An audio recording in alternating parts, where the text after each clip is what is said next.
this case of leaders and government officials being arrested and jailed over corruption, the only means to tackle this vice, which is quite embedded in the heart of African governments in our continent, is this the best way out to tackle the vice of corruption?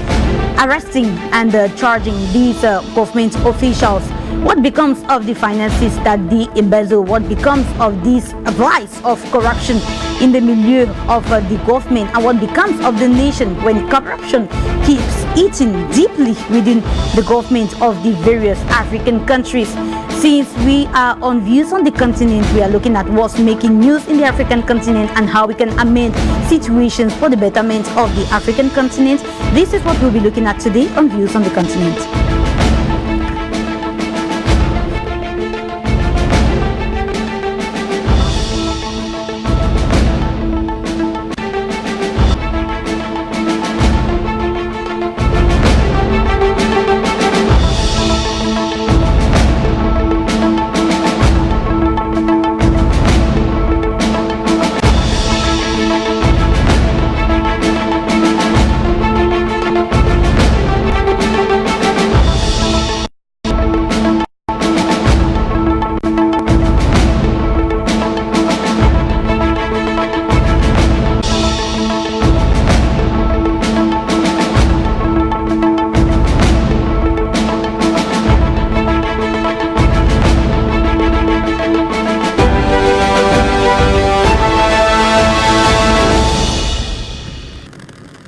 Good afternoon, ladies and gentlemen. Good afternoon, fellow Africans. Thanks for joining us on the program today, Views on the Continent, where we are looking at the corruption cases, anti-corruption swoop in the African continent, and what becomes of the case of these African leaders or African officials that get arrested due to corruption or embezzlement that has been noted. And we're looking at this because looking from the fact that in Gabon recently, the government or the head of the Gabon's cabinet, we talk of Brice Lacrouche, was arrested and charged of corruption and embezzlement early this week. And also Gabon's president has sacked or dismissed several members of his government due to some cases of corruption that has been noted in the country. And we know that this vice of corruption is not new in Gabon, is not new in any African country, and it is something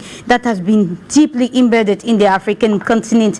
On Views on the Continent this afternoon, we're trying to look at this, how corruption can be tackled in the African continent and in the world at large, and if the jailing of these members of government or those that have been accused for these vices, if jailing them is the best way out to tackle these.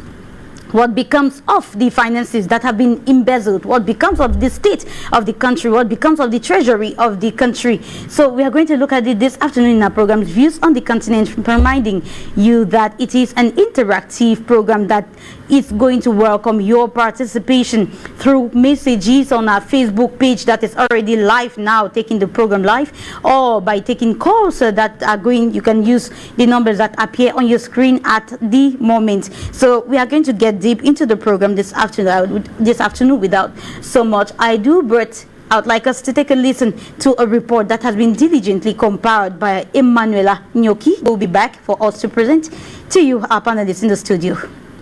Corruption has been existing from time immemorial in Africa and beyond in different ways, but the 21st century has had the worst records of corruption, mostly in the central part of Africa, where corruption is like wildfire from the top to the bottom, despite all the measures put in place to end it.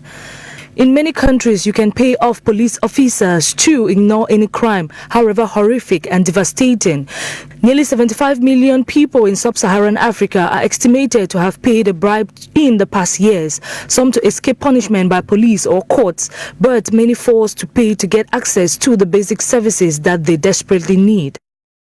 Report from the People and Corruption Africa Survey 2018 partner with Afrobarometer, which spoke to 43,143 people across 28 countries in sub-Saharan Africa, confirmed that they carried out this act. The former head of Gabon's cabinet, Brice Ali Hagan, was arrested on Tuesday as President Ali Bongo pushed on with his anti-corruption drive. Several former government officials have been detained by anti-corruption investigators in recent days. Gabon's public prosecutor said the men are being held for embezzlement, misappropriation of public funds, misappropriation of money laundering. Cameroon has similar cases with more than 50 top government officials in jail for the same crimes as in Gabon, which is part of an anti-corruption drive on that the President Hobia, Operation Sparrowhawk, which is carried out in the country. Corruption was a driver of the frustration that transformed Sudan this year. President Omar al-Bashir was forced out of office in April by military after months of civil-led protests over his authoritarian grip and the tanking economy, which led him to his downfall. Around $113 million in cash was found in his house. But they are also far from alone. According to the latest Global Corruption Barometer for Africa, a massive public opinion survey led by Transparency International and Afrobarometer, Sudan came in second in terms of percentage of people who thought that the corruption increased in the last 12 months, behind Democratic Republic of Congo, where 85% of the people thought it had been getting worse. Drawn from the experiences from more than 47,000 people across 35 countries in Africa, the report estimates that around 130 million people have paid bribes in the last year when they were seeking access to everyday services like health care, education, requesting a government issue on ID, or a chance to justice.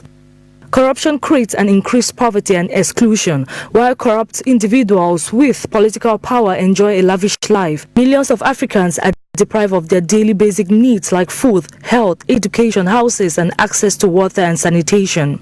While corruption is a global problem and levels of corruptions are in different ways, with the perceptions of government's effort to combat this very widely illness in the continent, the standout trends which is jailing has now really stopped people from carrying out this act. One is left to wonder if the method of jailing should still be at the top. Thank you, Emanuela Nyoki, for giving us details of this report that enlightens us much on what we are looking at this afternoon. Anti-corruption swoop in Africa. Is jailing the best way to tackle the vice of corruption, the vice of embezzlement in the African continent? We are going to talk about that this afternoon, but then I would like to present to you the panelists that I have in my company this afternoon. I have by my left Mr. Nji Akumanga. Good afternoon. Thank you, Rita, and it's my pleasure, and greetings to all televiewers. All right, thank you, Mr. Akumanga, for honoring this invitation. I go to my right, and we have Mr. Ambe Valentine, another political analyst and an opinion leader. Good afternoon. Good afternoon, Rita. Good afternoon to the millions of televiewers of free media.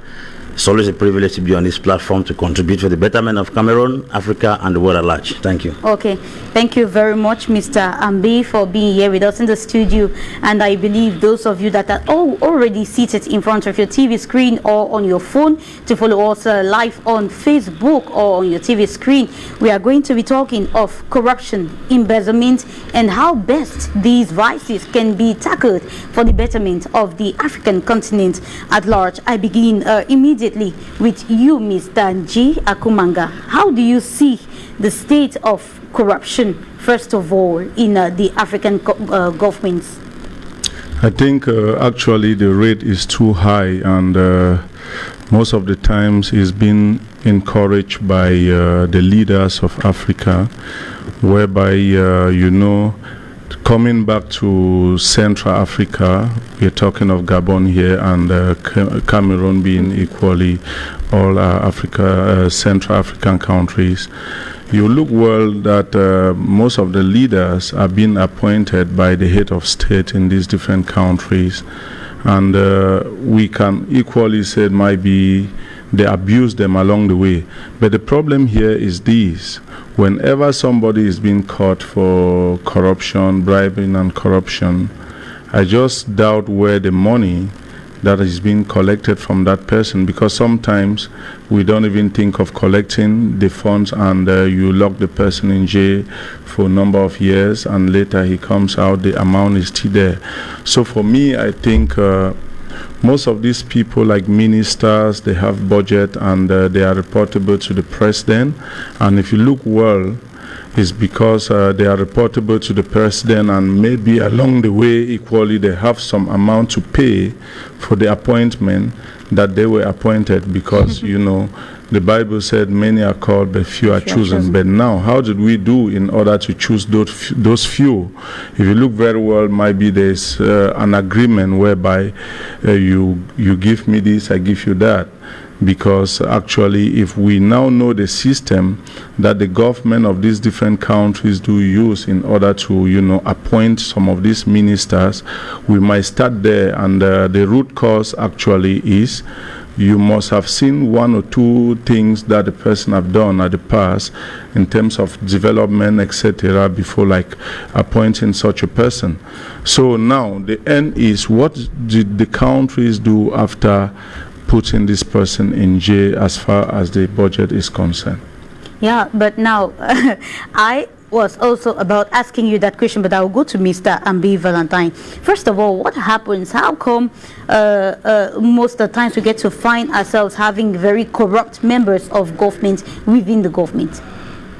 Thank you, Rita. You see, like I always say, when a song is sung for too long, we should get out of the rhythms and enter into the lyrics. The word corruption is sweeping across the entire globe, and the word corruption, most people don't even understand what it is. Okay. And until we define something, we cannot find a solution to it. Exactly. Corruption to me is the abuse of public office for private gain. For instance, those who are given the privilege to serve as ministers, governors, directors in different offices, they abuse those offices for private gain. Yeah. And that's the reason why there is an uneven distribution of wealth in the society. They also have, always have, and those who do not have, never have. Because there's an amassment of wealth to a particular class of people, which if that wealth is evenly distributed, even the common man in the street will have a means of survival. So I think corruption is more than cancer. Is more dangerous than HIV, because if corruption is treated properly and what is evenly distributed, even the poor man down the street there, when he is sick, he will have a means of survival. Sometimes people die because they don't have money to buy Panadol. And that Panadol is something that somebody can buy somewhere and throw away. While others are wasting money, some are even looking for a means of livelihood. So corruption is more dangerous than cancer because it can affect an entire generation. So it should not be treated with any form of levity. People should approach it with very harsh methods. As this program continues to go, we are going to look at nations in the world who have been able to fight against corruption in some capacity, even though they have not completely eradicated it, but to an extent they have been able to quiet it down. So I think Africa is a major problem, and the problem of Africa is not underdevelopment. Yeah. The problem of Africa is not lack of materials, it's not even lack of brains. It's actually this vice of it is this particular vice of corruption for himself. And the corruption should be distributed, because in two capacity we have grand and petty corruption. Yeah, we will go on to that. Without wanting to cut you short, you first of all defined corruption as the abuse of public office or for private gain. For private gain. Yes. But now it's corruption only within the government, within the office. No. How deep or how far can corruption go? Corruption affects the economic, the legislative, the social, the political, and even the private sector. That's the reason why we are going to be differentiating different classes of corruption. There is a grand corruption that has to do with the political and legislative class, where people manipulate the policies of a nation to suit their interest in order to stay in power. That one affects each and every one of the country directly or indirectly. Exactly. And there's also the petty corruption, where members elected in bureaus like the police, the gendarmes who stand by the roadside, those who are working in courts and other places, are petty corruptions where you must give something for they sign a document for you. The larger or the grand type of corruption is the one at the political class, the legislative class, where people manipulate constitution. They change or revamp constitution from time to time to fit their stay in power. That one alone is a catastrophe in the African continent, and that one is manipulated from somewhere, which we are going to get into that. Thank you, Mr. Ambe Valentine. Equally to our televiewers that are watching us this afternoon, and to those that are just joining us, this is Views on the Continent, and the topic this afternoon is anti-corruption swoop in Africa. We are looking at corruption in the African continent. We are looking at corruption in every milieu of the government, of the judiciary, of the government offices in general, in hospitals, in schools possibly, and in every milieu that gets one or two people affected in one way or the other. What is your opinion about the way corruption is being handled in the African continent or in African countries by maybe the heads of the army or the judiciary, how they decide to handle these cases of corruption? Most of the times we find most people that are noted for these cases of embezzlement are members of the government, and when they are tracked down with these cases of expropriation of funds, they get arrested and charged for embezzlement, and they say they are jailed for 10, 20, 25 years, 30 years. And what becomes now of the funds that they have embezzled and are making their families and their own people to get richer and richer? What becomes of the state after this? This is what we are asking this afternoon. This is why we need your own opinion. You who are watching us from wherever you are, just call us and tell us what you think about the system of jailing embezzlers. Is it the best way to tackle the vice, or should we start tackling it from maybe the nomination of these various heads of government? Should it start from there, Mr. Akumanga? Do you think these members of government need, first of all, to be put within the government, then they become embezzlers? Do you think they just need to wait for the cases to arise, then they arrest them and say you are jailed for 25 years, and after we don't know where the funds go to? How does it help the citizens of the various countries? I think actually for me, if you look well, putting them in jail is of no use, knowing very well that the funds is still lying somewhere in the in one of the lockers there, waiting for the next king to come start enjoying when others are not even having something to eat. So I think for now, what we need to advise the government of these different African countries is, like, for real, we should get to call a spade spade. Coming back to Cameroon, I'm so disturbed because the life this sentence jail for life, at first it was like we execute the person at once. I think it would bring back that law in place whereby if you commit a high crime, they can execute you. I think others will, like, after doing that for 2-3 persons, knowing very well that if you commit corruption, you know, tampering with the state budget and whatever office you are, you know, asking X in order to give Y, actually a lot of persons will not accept to be killed like X or Y yesterday. But as far as you know, if they caught you today, you'll be locked in jail and you might negotiate, and tomorrow you are out. You know, like, you know, you have many of them. You get the case where we don't need to be giving names in, like in Cameroon, where some certain officials, after a period of time, they said, no, this is the amount that was stolen, and they give it back thinking that they are free. So for me, I think the major step we need to take now is, like, struggling to, you know, execute these people like an example for others, and by so doing, look at the policeman on way whereby he will impose a particular amount despite the fact you have all your documents, you know, spend your time, delay. I have a case whereby I met one officer, of which one parent was, like, going to the hospital with a child, seriously sick, and because of 500 francs, not more than, of which he said he will never give that money, whatever be the case, knowing very well that all the documents of the cars are okay. But on reaching the hospital, after the delayance of about 30 to 40, 45 minutes, he lost the child.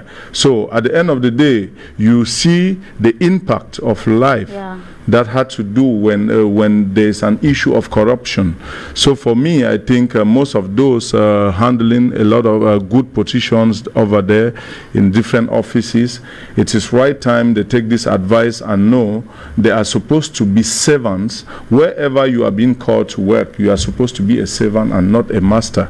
But by the time you consider yourself as a master, you want people to give you whatever you need in order to give them the services they need. So I think it is a call for concern. Okay, if I got you right, you proposed a death sentence for those I propose the death sentence should come back in Africa, and we take it to a higher rate whereby if they give that example to 2-3 persons, I think there should be order. But without that, Okay, I'll come back to you regarding that response of yours. We go now to the call center. I get announcement of various callers already waiting. I know it is a boiling topic. It affects everybody. It affects each and every one of us. We are victims of cases of corruption and embezzlement, like Mr. Akumaga just said, a man who lost his child due to a case of corruption from a police officer at the roadside. Let's get your own opinion regarding this case of corruption and the solution or the best way to tackle this vice. Let's listen to you. Hello. Can we get the caller? Hello. Good morning, Afrique Media. Good morning. If you're still online, go on. You're live on the program. Journalists, it's a pleasure to make this call. I am N.N. John Stanford, calling from the city of Douala in Cameroon. When we talk about people being sent into prison in the name of they have embezzled public funds, I don't see any reasons. We are all Africans and we know how things work in Africa. You see these guys have their score to settle and put it in the name of embezzling public funds. How will you tell us that a minister will embezzle public funds for over 10 to 15 years, getting to 20 years, and it is 20 years that he is discovered and jailed? I think that it is political scores that are being settled and not really the cases of embezzlement that are done in Africa. If at all it is really embezzlement, why can't we recover this money and leave these people in peace? Because at the end of the day, we imprison them. If we ask the presidents and the leaders that how much have been recovered ever since the power hog and the imprisonment of ministers and leaders in Africa started, we will not be able to have an account. It means that we imprison to still embezzle. So I see no reason why people will leave their houses, go and live in air-conditioned prisons, living a comfortable life, more than a common man who is living out of prison, and they call it prison, with his family very comfortable with the money stolen, and they are eating and feeding fat in prisons, in the so-called prisons. So I don't see any reason.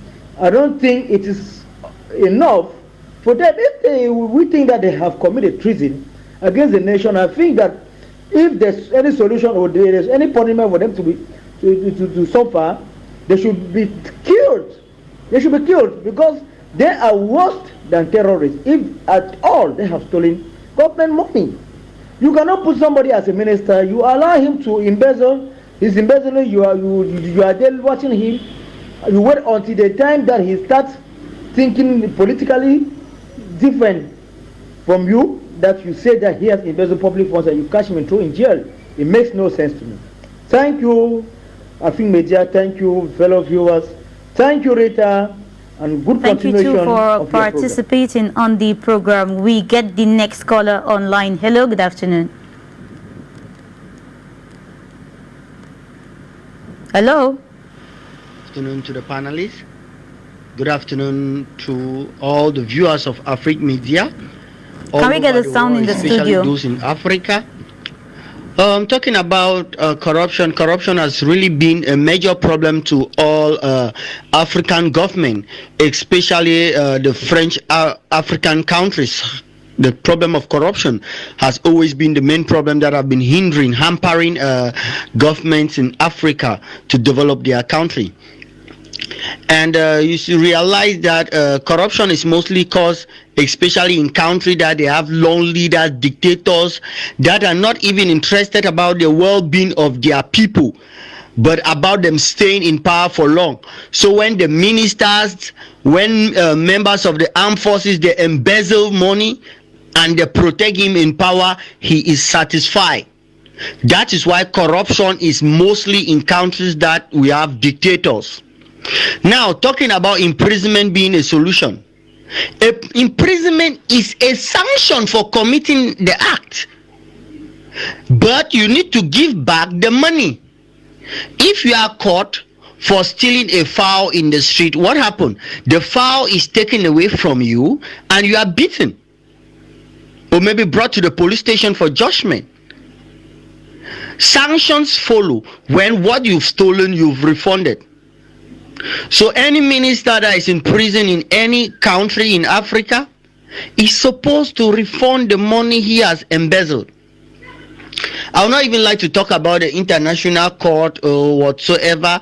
I would not even like to talk about the West, because the West are the people that have been supporting embezzlement and corruption in Africa. When these ministers in Africa, they steal all these billions, where do they take them to?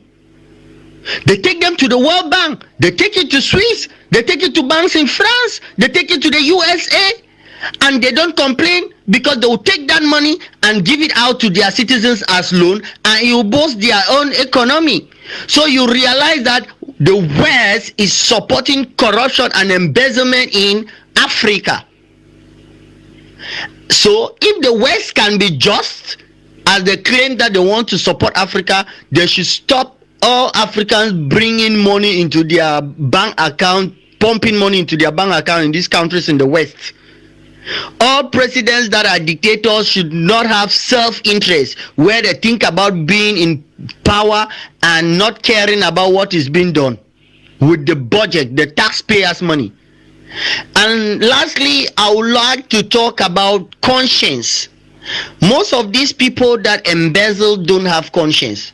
That is why I would really like to advise countries to ensure that in their studies, in their curriculum, all countries in Africa should have religious studies.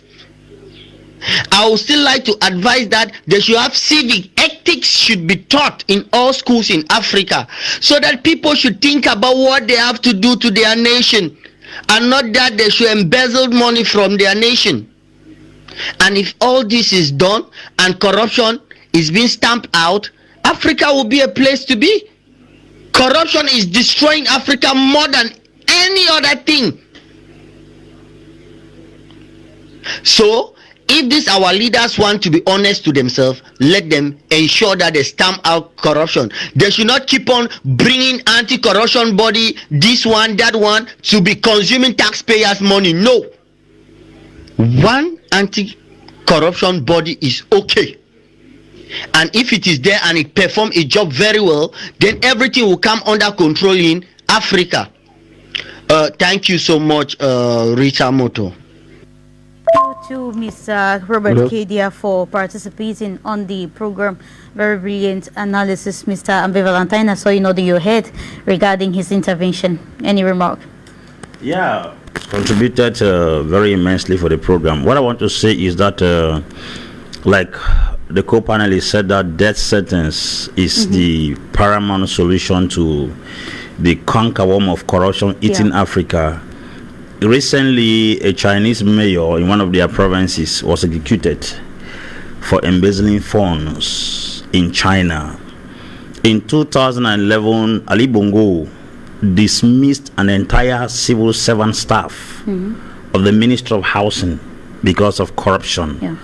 I think if we want to look for solutions for corruption in Africa, it has to begin with leadership. Leadership is the capacity to translate vision into reality. If a man that is leading a people is a criminal, you don't expect him to produce saints, because you are a pathfinder and a trailblazer, and the people are coming behind you are definitely going to be producing your same result. A man who is a criminal cannot produce people who are level-headed. So I think corruption begins with leadership.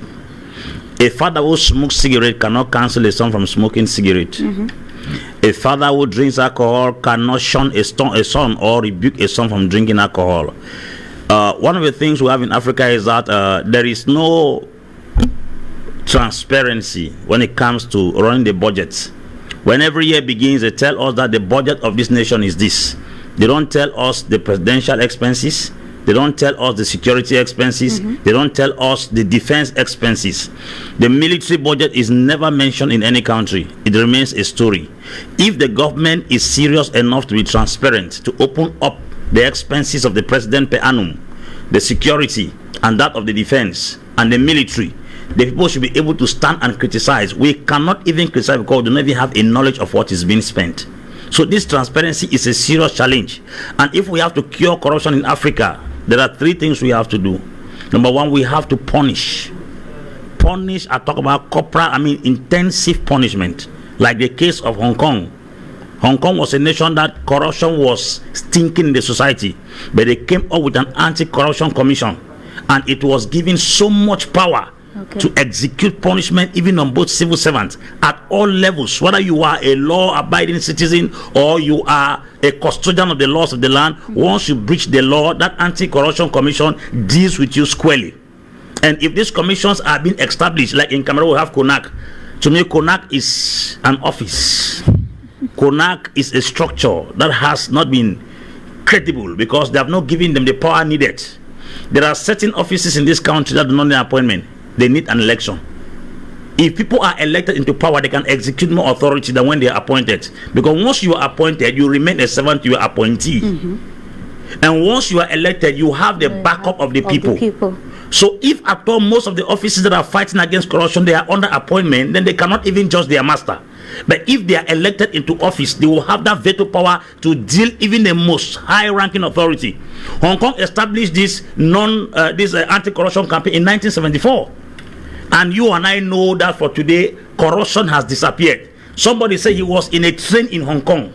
He left his wallet in a train, and after some time, someone called him and told him that you left your wallet. But that was not a society. That used to be like that. Corruption has so much been there to the extent whereby morality has affected the society. Secondly, we go for prevention. Prevention is that if a man buys marks in the university, he will steal government budget when appointed as a minister. No minister became a thief the day he was appointed. That's true. Every minister has been a thief in the hiding. He only became public the day he was appointed a minister. So is it that they don't do enough, maybe investigations? We don't educate. Yeah. You see, Hong Kong went to the extent of educating children from kindergarten that those who are honest are winners. It's a mindset. Corruption is a frame of mind. The African society have been framed to think that it's only when you steal well before you can succeed. They don't believe in working their way into success. I grew up with the mentality that if you don't do something illegal, you cannot succeed. Until I became a Christian, and then I was educated with moral standards. That's how Hong Kong did not just teach education.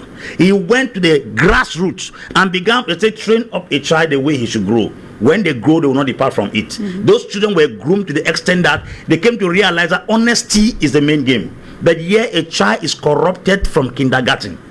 No morals, no standard. The third thing that was due was that they had to engage preventive measures. That is, the first is punishment, the second is education, the third is prevention. What's prevention? When civil servants are properly paid, they will not steal. The kind of meager salaries we give, how can somebody get from police school and they're giving him 74,000 francs? How much will he pay house, electricity, water before feeding himself? And then talk to somebody that has a family. And then you are talking about a gendarme who trains for 9 months and comes and is earning 30,000 francs. What is that? A policeman has been licensed to steal because that uniform gives him legal right to steal. The salary they have given to him is putting him at a tight corner that if he does not manipulate, he will not be able to come out of the expenses per week or per month.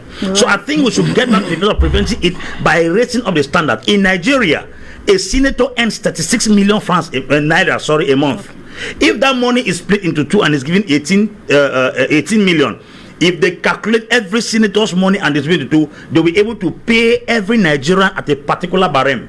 Number two, the way we pay even the commoners is very bad. There should be a particular amount of money that even a house help should not go below that standard. If they say 50,000 is the last they can pay any citizen, but there is actually that it doesn't margin. exist. It exists, but it's not respected. It's not. That's why I say Cameroon is good at writing laws. We are not good at executing laws. We don't have a standard. So I think that these are the things we need to put in place. We must educate, we must prevent, and we must punish. Then work towards executing it, and then it falls back on leadership. Because if a leader is stealing, he cannot tell his minister not to steal. Yeah. I think that's Thank you, Mr. Ambe Valentine. I really loved that analysis. Now, I get to you, Mr. Akumanga, before getting the callers that are impatiently waiting. We are in the world of technology nowadays, and everything is about technology. How do you think the African continent can fight this vice of corruption using high technology? Yeah, I think actually we have some cameras at the seaport in most of the African countries. But the problem here is this.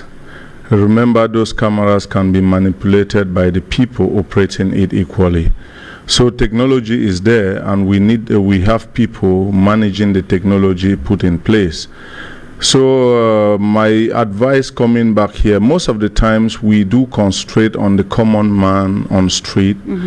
When we pick such a person like stealing, that is still an act of corrupting, etc., you know, or because of lack of means, we will hit on such a person and kill the person, of which we have embezzlers who occupy positions in big companies, police offices, and you know, they just need to add a zero behind a letter, and it gives something more bigger. So for me, I think it is right time we start thinking of, you know, revamping the system in place and do everything possible whereby people can give corporate punishment in such a way that we should not think of the common man, and just like the Bible said, people who are rich will keep on being rich, and the poor people will get poorer. Yeah, but let it not be that way. It is right time we sit and put some order in place, because when you talk of the technology, knowing very well, as I give an example, at the seaport you have the scan, whereby cars come in, you scan it, and to know which type of car and the equipment inside the car. But people still manipulate and give different values.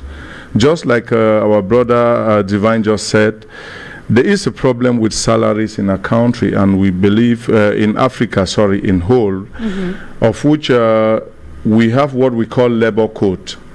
The labor code, let's take the case of Cameroon, whereby the labor code does not even favor a worker. How can the labor code says you, a common man, you go and negotiate your salary with somebody who have the world, money, etc.? It is not even possible, because that same job you have more than 10 persons out there ready to work for no francs, but you want them to pay you a bit higher. Let's come to like customs, whereby you will see a custom officer earning the sum of 40,000 and got a car. And then, you know, the government in place encourage such a car. How can you on earth earn 40,000, having your family feeding under that 40,000, etc., and riding a car? Just foiling that car for a month, the 40,000 is not enough. So which means somewhere along the line, they are encouraging you know, bribing and corruption, because they know the only way this person can meet ends is by, you know, collecting from other people's pocket, of which that is bribing and corruption. So I think, as he earlier said, if we give good salaries, but bear with me equally that the highest corrupt people are people who are well paid equally. You know, Africa have that cankerworm whereby it is very difficult. Highest people who are so corrupted are people who earn good salary, but we just believe that generally, if we give good payment to people, then they won't be tempted to go you know, sending hand where they are not supposed to. But if you look very well, and you know, another one are the conditions, you know, like house allowance, etc. I think if in Africa we like put a team in place whereby this look like a case like that of I think Gabon, whereby Category 2 is not existing anymore. Yeah. But bear with me that in Cameroon you have Category 1 that is existing. And a worker earning category 1 salary should be about 30,000 francs monthly. So and we really need to... if you have 30,000 francs monthly, what did you expect? You are forced to, do some mini jobs and do other things in order to meet. And so I believe with the technology in place, if we are not educated how to manage it, we will still have the fraud and whatever. So I think what we are insisting that the government should punish, and if possible, death warrant will be very, very important. All right, let's see if other callers are of the same opinion like you in the studio this afternoon. We go to the call center and get the callers online. Hello?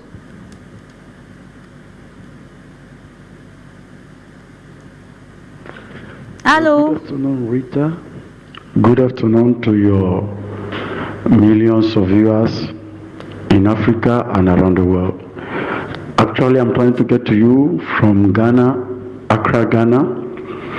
I want to bring my little contribution to the topic we have today. I believe that arresting the people is good, but we shouldn't stop at arresting the people, because we have seen, for instance, in Cameroon, that most of the people who have been arrested has not really had an effect on the fight against corruption and embezzlement, because they know they have been arrested. Yes, they live in prison, they put them in prison, they are in VIP cells, they live as normal men, their family come and pay them visit, they even organize birthday celebration and all the rest. So for me, arresting them is not really the solution. They must be arrested and the fund repatriated back to the various countries. So when they are arrested, a committee to be set up to make sure that the money is reimbursed. We can even go further and say the problem is not the arresting, the problem is to get back what they have taken from the country. That's the real situation, because many have been arrested, but they still keep the money, they still keep the great fortune that they have amassed through embezzlement. So for me, I believe that the arresting of those people is not enough. They must be arrested. That's one thing, to try to prevent so that other people should not go that way. Also a way of condemning what they have been doing. But the most important thing is to retrieve back the money that has been embezzled. So I think government should look at that direction. How to bring back what has been taken from the coffers of the state. Thank you very much. Have a wonderful day. We stay and collect the next call. Hello, good afternoon, and thanks for joining us on the program. Good afternoon, Rita. Good afternoon, obvious for Afrique Media. This is Flavius calling from Yaoundé. If you look at it very well in our community, you understand that corruption is a canker which has chopped deep into the bone marrows of the governments of all the countries, especially in Africa. But now, why is there so much corruption, and why is it that the corruption does not end? Take for example in the case of Cameroon, you get the news today, this person has been arrested of corruption, he embezzles this amount of money, he goes to prison, but he's living a luxurious life in prison. What does that make of the others outside? They know no matter what we do, the next thing is, if I go to prison, none of the money will be taken, everything will still be with me. So what's the essence? Now what should be done?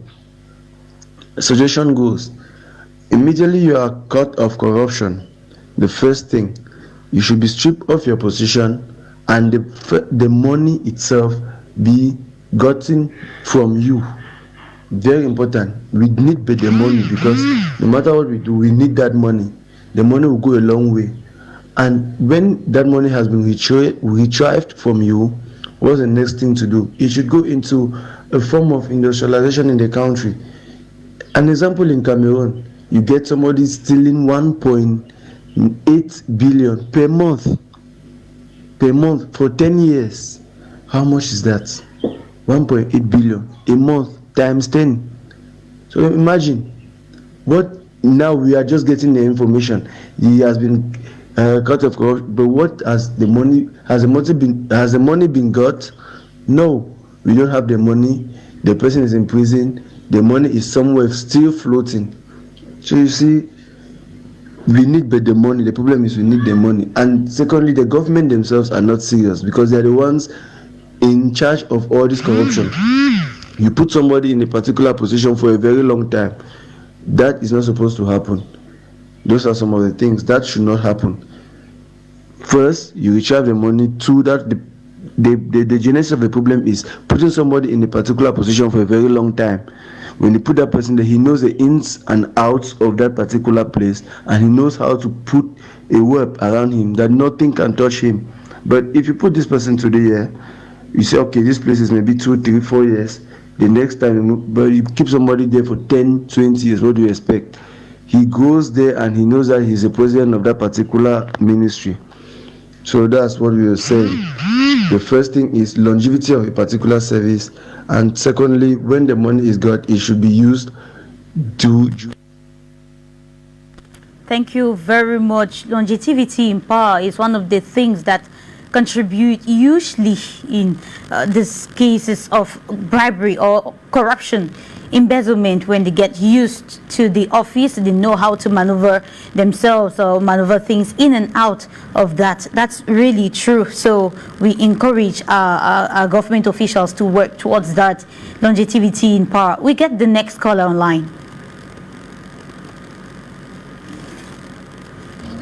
Hello? Good afternoon, Rita Moto. Good afternoon, viewers of Afrique Media all over the world. And good afternoon to all technicians and the panel on board. I'm very grateful to be part of today's topic, talking about whether jailing the people that are caught in corruption. We saw the situation of the African leaders. It's not only jailing them, but the money needs to be recovered. The reason why some of them continue in the same habit is because even whenever they are caught in corruption, they are being jailed and the money is not being recovered from them. All their property needs to be seized and frozen all their accounts that belongs to them, and let every money be recovered from them. And it will taught them a lot of lessons. Take for example, in Cameroon, our land,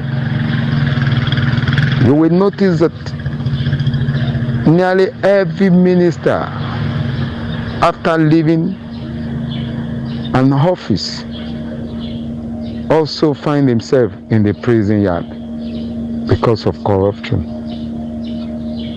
Even when they will be jailed, the money will not be recovered from them. They believe.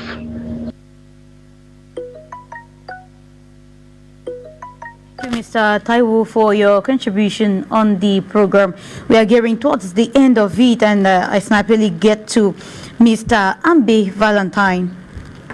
Now we are talking of corruption and the best way to tackle this in the African milieu.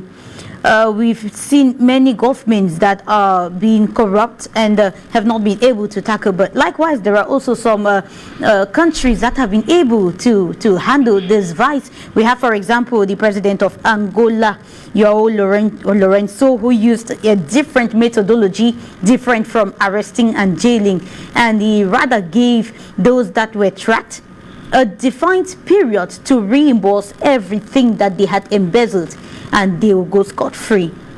So how do you see this gesture that was taken by Angola's president, and what are the other examples you think we can cite to educate the people? Rita, we should be able to know how much the people have embezzled first. Because you cannot tell me that this person has embezzled this amount. For how many years he has been in office? How much do you know he has embezzled before you give him a time frame to reimburse the money? Secondly, where does he get the money to reimburse it, if not the same money that he embezzled? I think the approach to solve this corruption crisis in Africa is that secret agents should be placed in different offices who are anti-corruption agents, but they are working as workers of that particular ministry, establishment, or institution. And they are highly paid beyond the level of being corrupted. Let them come out with facts. Number two, the analog dimension of operations in Africa is a serious problem.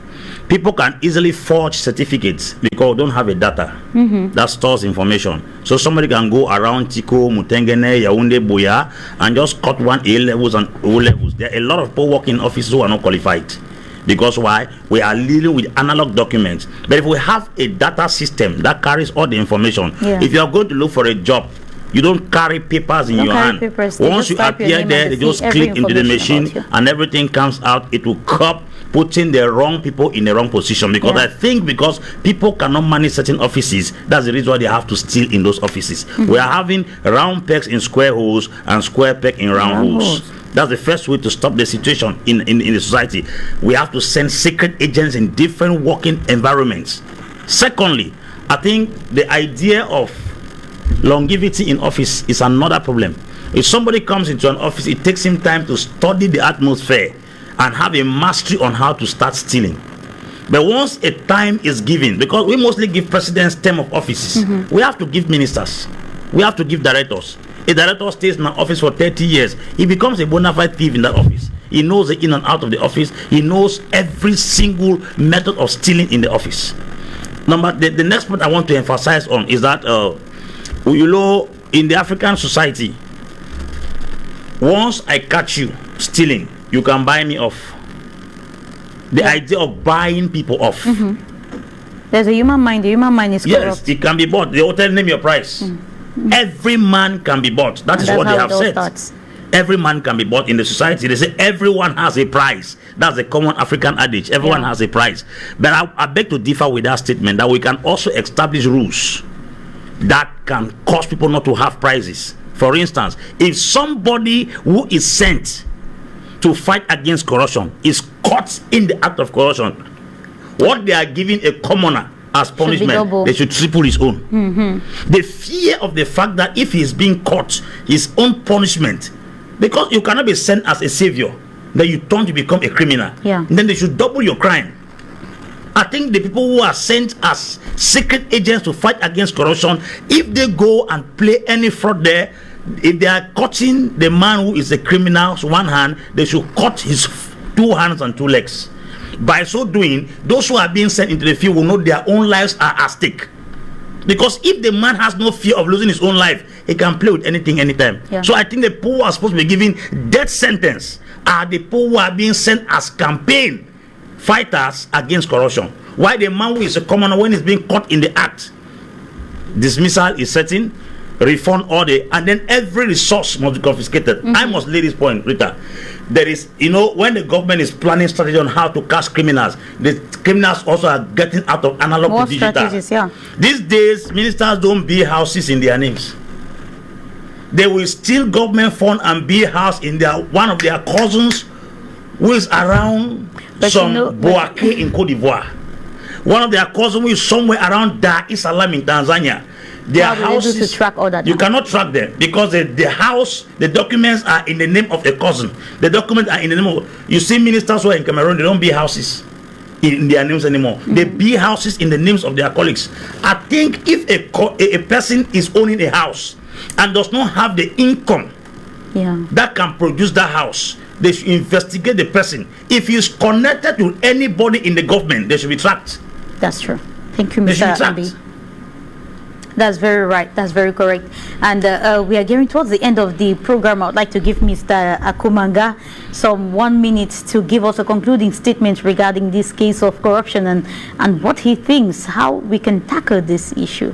Yeah, I think all has been said, and the important part here is like struggling to put a commission in place to track some of these people, and by so doing, we can now take measure steps to, sanction, and without that, we will keep on talking. And for real, as Mr. Ambe earlier said, not repeating what he said, you know, the government needs to work a lot. And if you are a thief up there, then your descendants should equally do just like you. And you won't. It's very difficult saying somebody have stayed on seat and in power. Meanwhile, you yourself, you have been there decades of years.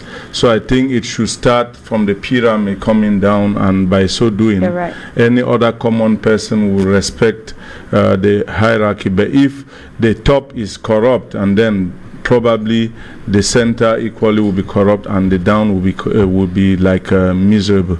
So I just pray whatever we are saying is that whosoever has been called to govern should govern well, do just what he or she have been called, and this issue of buying people, because one problem we will face is if we put a team in place, you know, for real, to, you know, examine some of these things and then give sanctions, those people will be they will pay them a price at the end of the day to let go. So we just pray actually that Jesus Christ should intervene by starting to do that of the leaders, because if we talk of ourselves, knowing very well the system that has already been planted, it will be very difficult to change the system with the same system. And we think it is right time we need a change. Might be from that change of personality, we also have people who can change the system in place. Thank you very much, Mr. Nji Akumanga, a politician and a militant of the MRC party of Cameroon. Thank you, Mr. Ambe Valentine, a political analyst and an opinion leader, strong opinion leader. You always get them on our programs, Views on the Continent. Thanks to all of you. Stay tuned to the program Views on the Continent this afternoon, and who are always following the programs of Afrique Media. We've looked at everything that surrounds, or almost everything that surrounds, corruption in the African continent, in the government milieu of African countries, proposed solutions that could be used, and obviously with God, like Mr. Anji said, Mr. Kumanga said, obviously change is going to come for the African continent for the betterment of all. Have a wonderful day, and it's bye-bye for now. Hello? Hello, you're on the program. Good day to you, sir. I very appreciate it. I very appreciate all what you are talking about it. Good day and good day to us.